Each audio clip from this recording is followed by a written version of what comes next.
Hello and welcome to the Movie Bunker podcast with me, Matt. Hey, it's me, Chris. I always say Matt in a weird way on this. I don't know why. I don't go up to people in the street and they go, "What's your name?" I go, "And I'm Matt." It's that little inflection sort of thing, like you're asking a question. It's like my name has become a question, and I'm Matt. People ask who you are. With me, I'm just ignored, generally speaking.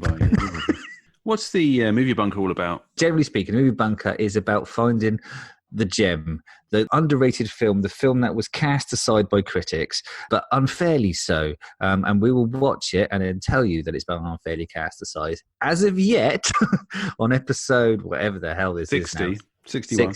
60 odd.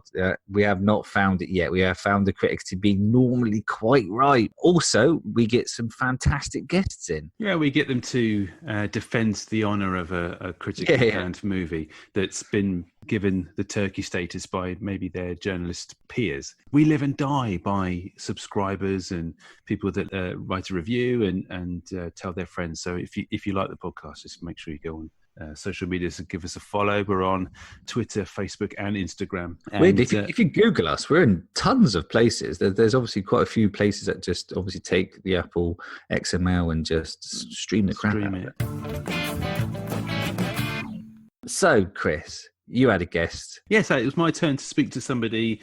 I spoke to Chris Tilley. Chris Tilley is now a freelance writer, but was formerly of Fandom, IGN and Time Out and Hotdog magazine. And he is a co-host of Clash of the Titles podcast, which is a brilliant podcast. But yeah, we talk about his movie Guilty Pleasure, which is a film that I've never seen. Oh. Gymkata. Gymkata? Yeah, it's like... Oh, yes. No, I've seen this. Yes, it's like one of those blood sport first thing you've done, like martial arts ones. Yeah. Now, I have to confess, I couldn't watch it because I couldn't find it without having to pay for it. So I was a cheapskate. But I absorbed as much like YouTube footage as I could and read up about it. And out of context, it's a very bizarre watch. And I implore you, those who have not heard of it, to seek out as much of the YouTube clips that are out there as possible, because it is bonkers.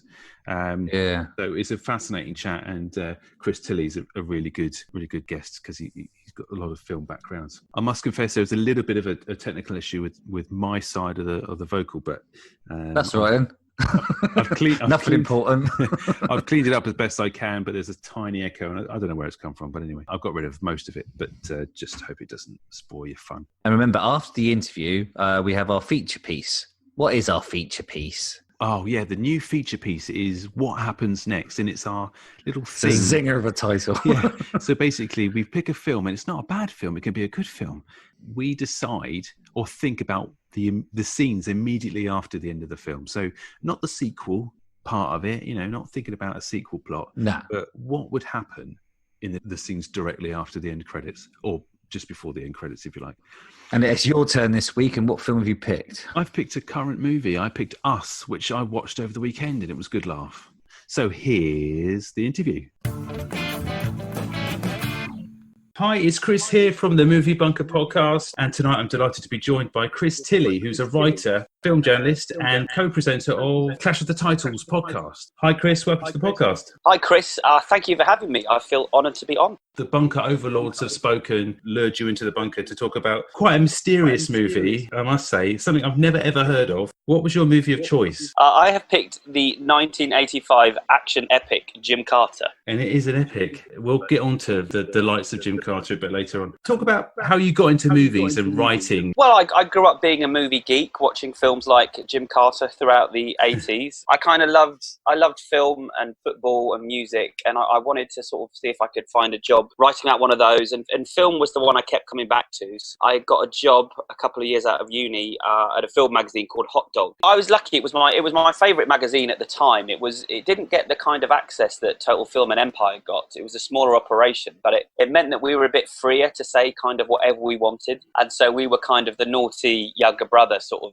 taking the piss and having a laugh. Yeah, generally being a bit cheeky. It was a great place for my first job. It was based down in Bournemouth, and I worked there for a couple of years before I got a job at Time Out in London. They wanted to launch a film website, and so I oversaw that job for a couple of years. And then I got a job at IGN being their film editor, they wanted to launch their film side of the site in the UK. And so I oversaw that, and I was there for nearly 10 years doing film, but starting to do a bit of TV as well. And then finally, my last job was at a website called Fandom. They, again, wanted to launch. I've sort of seemed to be the person people bring in when you want to launch something. And so they launched their entertainment division in the UK, and I was there for a couple of years building the team, covering stuff in the UK, and then I've been freelance for the last year. So, but all the way through that, it's been watching movies, writing about movies, and covering that kind of thing. Is there a film maybe last year that really sort of disappointed you that we're really looking forward to? There is one actually, and it was John Wick 3, because I so love the first two movies. John Wick's one of my favourite films the last 10 years. I thought the second film they upped the ante in terms of action. I don't think it was a better film, but in terms of what was on screen, the stunts and the fights was even more impressive. And the third one, I just thought it was a bit of a mess. I didn't really care about what he was up to. There were times I wasn't even on his side. I couldn't really understand what he was fighting for. It went from the first film, him, fighting for his dead wife and his dead dog, to in this one, it was about some rules being broken. Scores of people are being killed because some dumb rules been broken. So that was a big disappointment. I have to agree. I actually watched this at the weekend. Like yourself, I really enjoyed 1 and 2. This one, there was several bits and moments and scenes where you just didn't really care. The introduction of Halle Berry is, although she was pretty good in the role, nothing wrong with that, but it seemed to add another element that wasn't really needed. Yeah, I felt like, I agree. I think they added less interesting new characters this time around. The fight scenes were still good, but I think we come to expect more from those films than just good fights. And so, it just didn't work for me. And I'm gutted because, it sounds like they're going to make more, and I've lost interest already.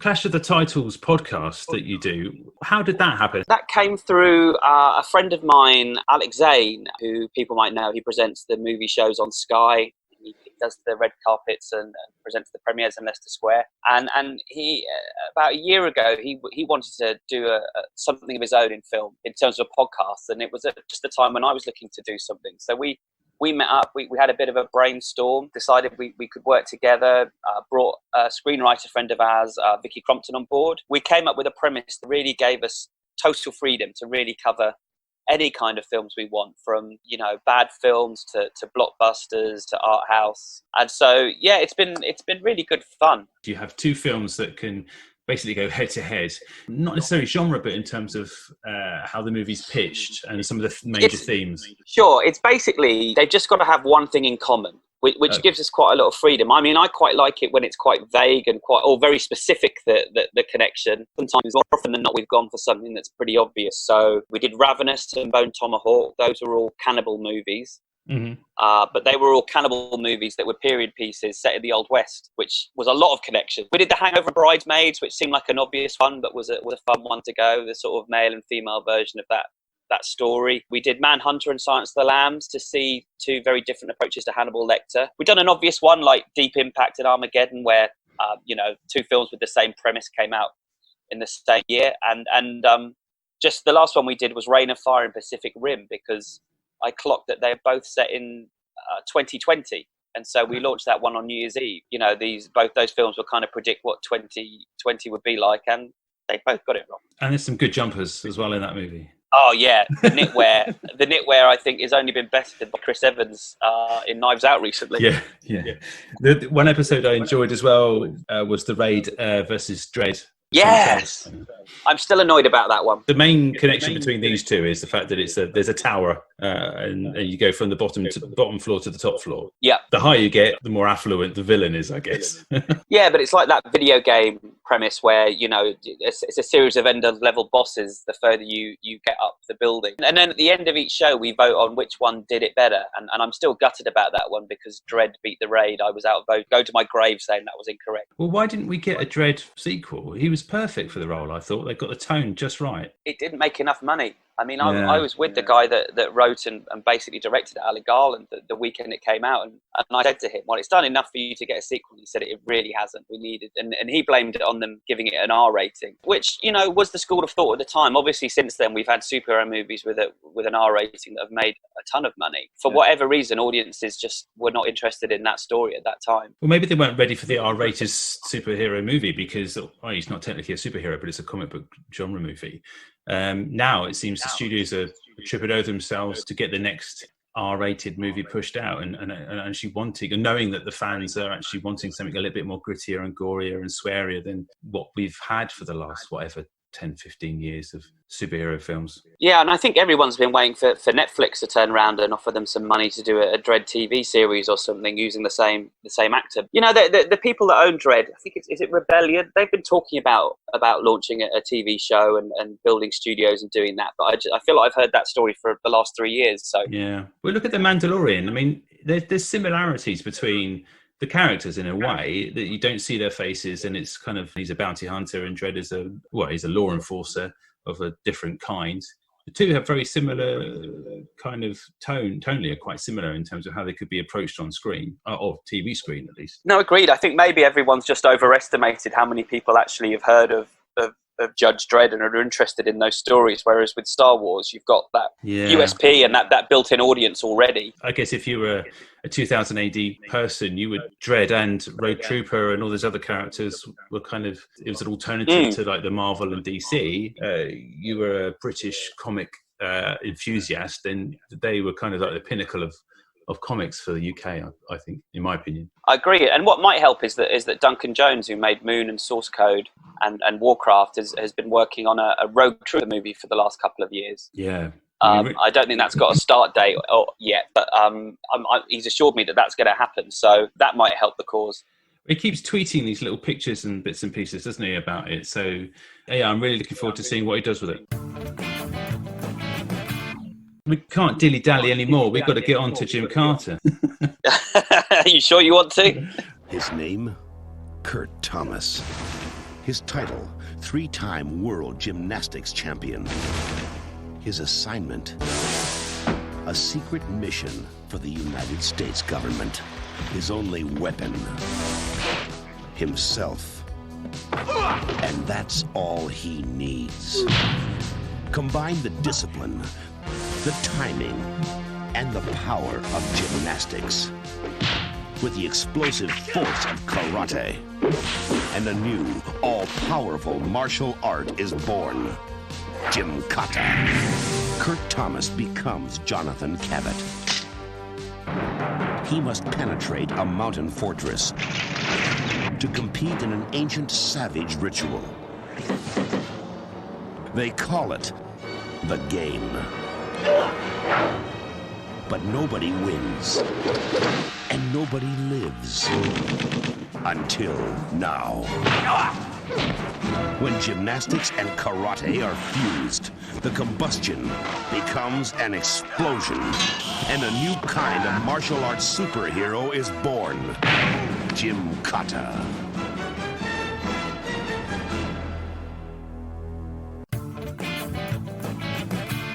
I watched and absorbed as much YouTube and any other stuff I could find on the internet. And I think I got the general gist. From what I could see, I'm still disturbed. Let's do the plot synopsis. An American gymnast travels to a foreign country to compete in a deadly game not won by anyone other than the natives in more than 900 years. That's the basic plot synopsis. Explain a little bit to me about the concept of Gymkata, if you can. Yeah, well, I mean, I don't know where to begin, really.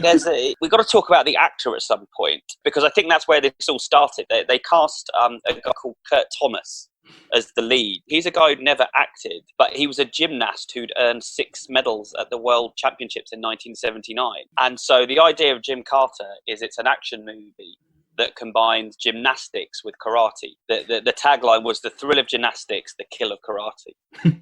And so they got this guy in who couldn't act but could do flips and kicks, and they combined his skills with a book. It was a book written in 1956 called The Terrible Game. They kind of adapted that to incorporate his gymnastic skills. Yeah, it's quite a crazy plot. It starts off with him doing his gymnastics, and then immediately he's summoned by the American government because they want him to compete in a game in this made up country called Palmerston. And it's a deadly game where you either die or win, and if you win, your one wish is granted by the king of Palmerston. And the wish that the American government want him to choose is to place a Star Wars satellite system inside Palmerston so they can monitor other satellite systems in case of a nuclear attack. Topical then. Yeah, it was right at just as the Cold War was at its height. This film was made, so a lot of American action movies were sort of anti-Cold War, anti-Russian, anti-Afghanistan. So yeah, it was all part of that kind of cabal of movies. But it's the first sort of half hour. It's the most over-explained movie I think I've ever seen, and at the same time, it's really under-explained. So. There's scene after scene where they tell you what this deadly game is and what it involves, and yet when I'm watching, I still don't really understand the rules. The stuff that's online that you can see for free, kind of zoom in on a lot of the scenes where it's like some sort of horror film village that basically everyone is in the Dark Ages, and he's wandering around in these sweaters, being attacked by villagers with backless gowns on, people with double faces, old hags trying to kill him. Weird sound effects. It's something you can't forget. That's the penultimate phase of the film, of the game, and that's the village of the damned, where the king of Palmerston, or Khan of Palmerston is called, that's where the country sends all the criminally insane people. And so no competitor in 900 years has managed to get through the village of the damned. Because in the middle of the town there's a pommel horse, and our man is good at gymnastics. He kicks all the mentally ill locals in the head and succeeds, because this only works if they run directly at him, but they do, and it only works if he can find chalk, and somewhere he keeps getting chalk to put on his hands. And so that's probably the most distasteful sequence in the film, but also maybe the most memorable. I guess watching it out of sequence like I have doesn't set it up, because obviously I just imagined he was in a crazy place, which obviously is, with this weird imagery. Yeah, he's like wandering around, avoiding spears. There's a lot of spears, isn't there? No one's really got guns until in the village. There's a lot of like hand-to-hand combat. There's axes and things like that. But he is very vulnerable. But why wouldn't they give him something to go in with? Well, in Palmerston there are no guns allowed, and so there is a sequence just before he arrives in the country where he meets a government agent who provides him with the necessary weapons and equipment. And it's a very Bond-like scene where they're custom-made gadgets. They then never seen again in the film. It's one of these films where you just don't. The script, it feels like 5 different people wrote the scripts and no one read each other's versions, because it felt like they wanted to make an action film, but they also wanted to make a spy film. But then they forgot they were making a spy film, and they cast a guy who was good at gymnastics but not good at fighting. Well, he's got great sweaters in each scene. He does seem to have quite an impressive sweater, and he can carry it off because he's obviously got a very sportsman's physique. I was impressed. I mean, he looks good, but he can't emote or act. There's a very bizarre love story in the film as well, and that's where you really see how bad Kurt Thomas is at acting, because there's a relationship he has with the Princess Rubali of Palmerston, who doesn't speak for the first half of the film. He does what I call flirtnastics. He tells her that he likes her while doing 360-degree flips in front of her, and then kisses her, and then they're holding hands. They still haven't spoken to each other at this point, but they fall in love with each other. But yeah, his acting kind of really falls down when he's having to show that affection for another person. This was the only movie that Kurt Thomas made, isn't it? He hasn't done anything since. He did a circus TV movie in 2003, and he was briefly in a Spanish film called Slam. Yeah, I mean, this was it for him, really. It feels like, I remember I heard a story about Masters of the Universe when Sylvester Stallone visited the set and he watched them shooting for a bit and then called the director over and said, "You've given him lines. Why have you given Dolph Lundgren lines? You don't give that man lines." Yeah. And I felt like maybe that's the way they should have gone with this. Give him few words, but just let him do his physical stuff. His dad turns up later on as well, doesn't he? He's playing the game too, or has he been there for a while trying to compete? Yeah, his dad previously played the game and was thought dead. And then he rescues him from the village of the Dams. It's supposed to be this twist where he's still alive. It doesn't really work as a twist, and tells him that he fell down a gorge, trees broke his fall, and he lost the use of one of his arms. He got captured and was going to be used as diplomatic bait, they call it. But he rescues him. They spend 2 minutes together, and then just as they're hugging for the first time, he takes an arrow to the back. Yeah. So it doesn't last long. No, there's some real emotional weight when you really need it. I mean, it does pull on the heartstrings, I think, every now and again. And then there's a. I mean, my favourite moment in the whole film is the ending. The hero defeats the villain, and he's riding back into town on a horse, and he gets a hero's welcome, and the girl runs and kisses him. And on the horse behind him, on the back of his horse, his dad is still there with an arrow in his back, not dead, and no one's helping him, no one's checking him out, everyone's celebrating, and that's the ending of the movie.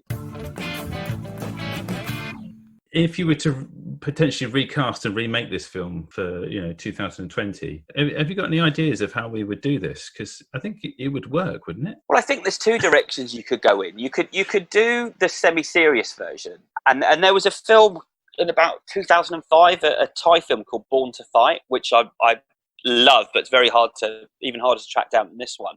And that was about a group of athletes helping a poor village, saving them from a tyrant by using their athletic skills to kill these terrorists. It's a much better film. There's been much more attention paid to the script, and they cast actors who could do these things, not athletes who could maybe act.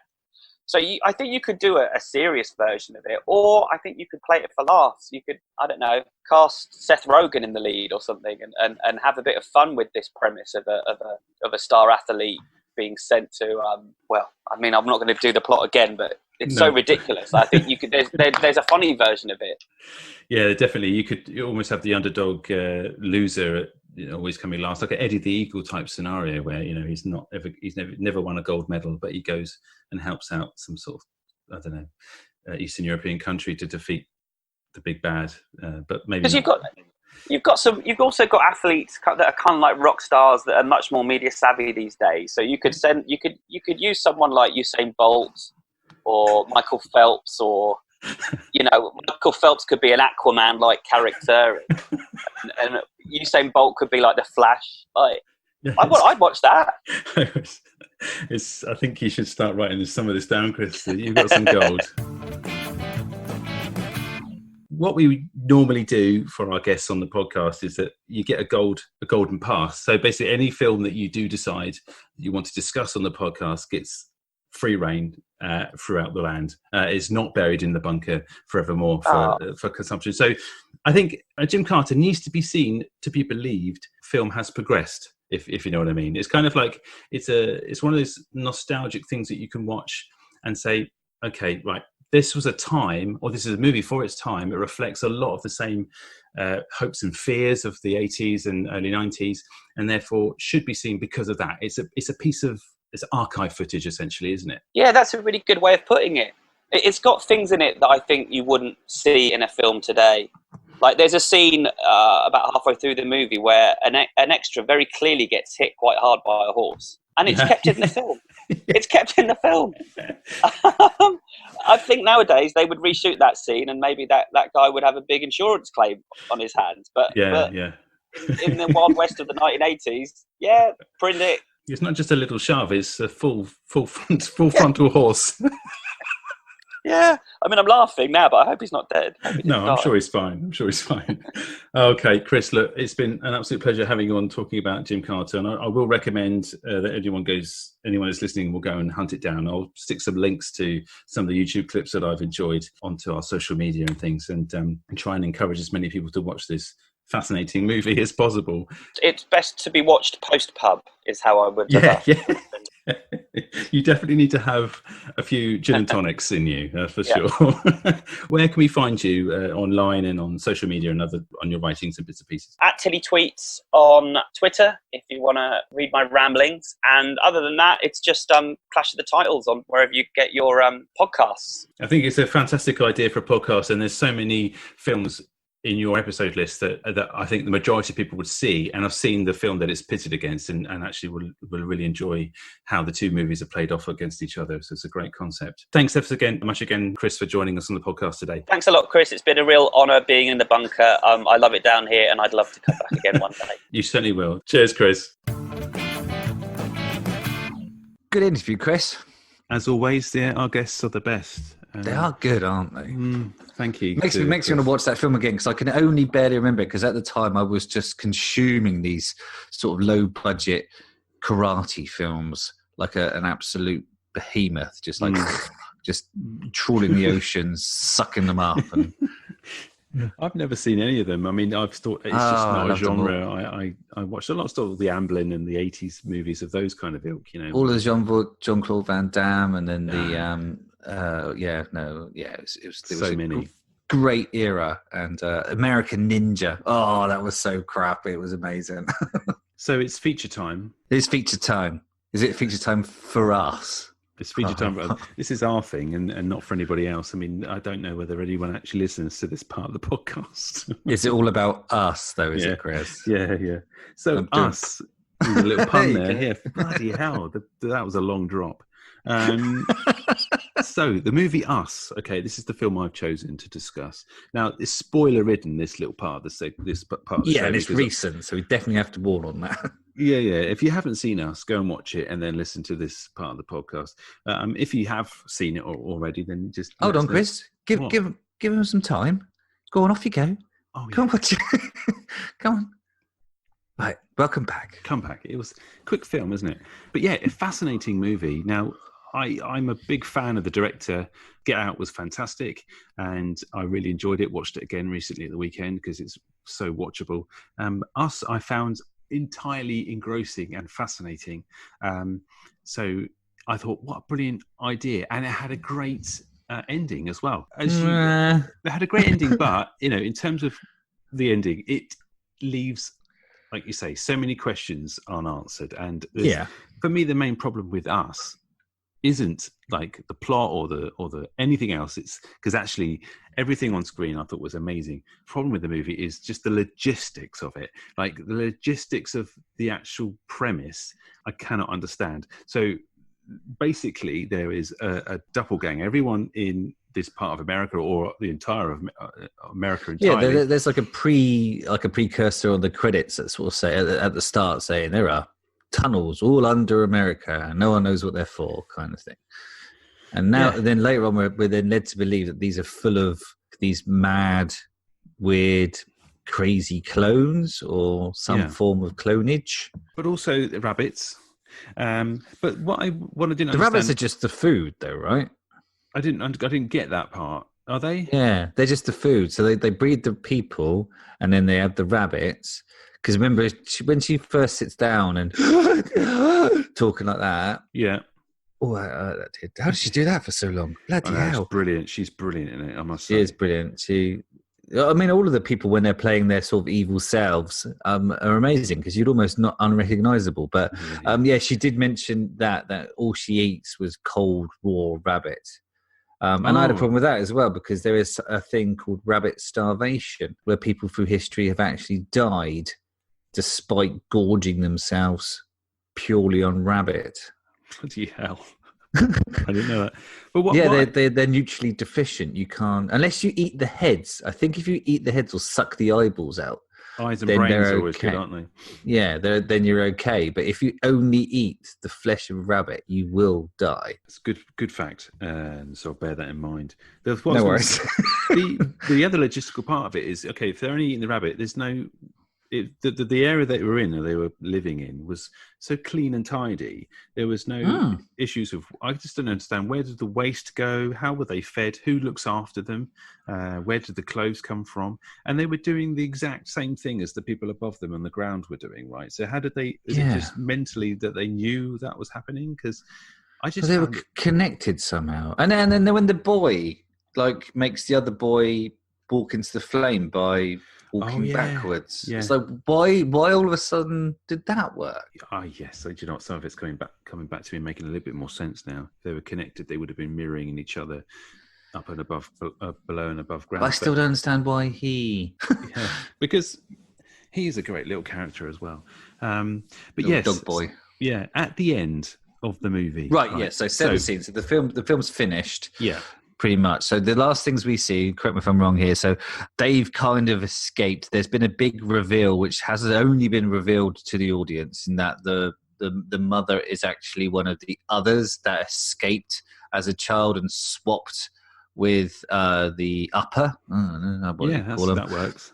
The upper and downer have switched places, and the mother herself probably didn't remember or blanked this out. Then it is known, and then he kind of the young boy works this out, and so everything is turned to absolute rat shit. There's like fires everywhere. All of the unders. I don't know what they're called. All of the under people are suddenly on the top doing the hands across America thing, but at the same time seemingly managing to blow up America at the same time. And they're driving off in the ambulance, and the little boy gives her a knowing look, and then my idea for the scene directly after that is that Jordan Peele, director, will then just pop up on screen, and he says, "Hi, thanks for watching us. I hope you enjoyed it. I'm just going to explain to you what it's all about." So he then does like a little kind of monologue to the camera, and just explains everything for you. Well, what does he say though? Because this is the important puzzle. What does he actually say to explain the film away? He says basically, don't worry about any of it, because it's all called what we call in the movie business poetic license, and what it is basically just go with it. I'd like it if he just had the mother ask questions like, "Why are all these?" But every time he would just put his finger on her lips and shh. Shh. Let's not ruin. Well, the other idea I had, Matthew, in all seriousness, is that basically that they're driving across. They're going somewhere. We don't know where they're going. They're obviously escaping, but eventually they're going to get to They're not going to be able to go any further because there'll be a line of people with their hands across America blocking the road or blocking. Well, they could drive around it. Or but, go the opposite direction. Or run them over, I suppose. But if they go the opposite direction, it could possibly happen again. So they're kind of stuck. I mean, what is going to happen directly after that scene anyway? I mean, it would be interesting to know where they're going, what they're doing. And obviously, I've given this a great deal of thought, as in, I haven't. But I just think there's so much opportunity to have another follow-up movie for this, potentially. Do you know what I mean? The army's going to get involved at some point because it wouldn't take long. Yeah, and the thing is that they weren't superhuman. They were a bit feisty, but they weren't magical in any way. So a gun would have gone a long way, I think, against a pair of scissors. Yeah, an armed vehicle. With a turret and stuff. Just one tank. You don't even need to fire it. Just drive it along. They put themselves in a perfectly formed line. You could just shoot one bullet and right, that's got them. Also, you could just. I mean, you could do it with a lawnmower. I mean, you just run them over. That's in one line. Yeah, can you imagine? That's very like Wiley Coyote style. Yeah, they don't break the chain either. I think they break the chain to sort of get anybody that's in the way. But once they're in the chain, they're kind of that, isn't it? Unless they need a wee. Yeah, it's a very thought-provoking film. Is it though?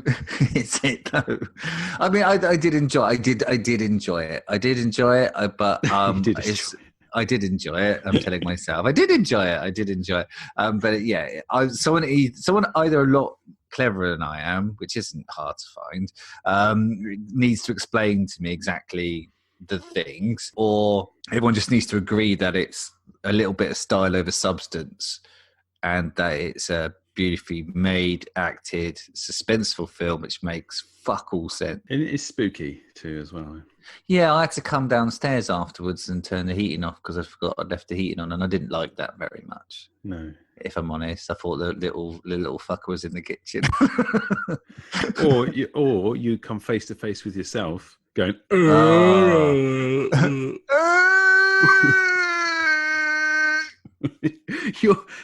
the thing is, your wife would probably say, actually, I prefer you're under you because at least, I mean, I get more sense out of that one. At least he puts his socks away. He's clean.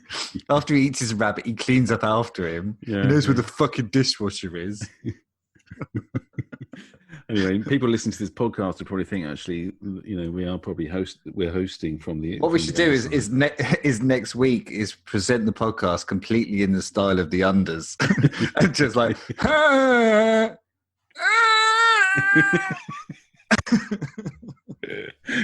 Oh God! Way to hemorrhage listeners. Hang on, we've got 2 listeners. We don't want to get rid of those. Okay. Technically 4 if he's right? Yeah, good. It's your turn next. I'm glad. I'll be thankful to hand the baton over because I found that difficult. Yeah, I'll have to find myself a film. So until next time, then I guess. Cheerio. Cheerio.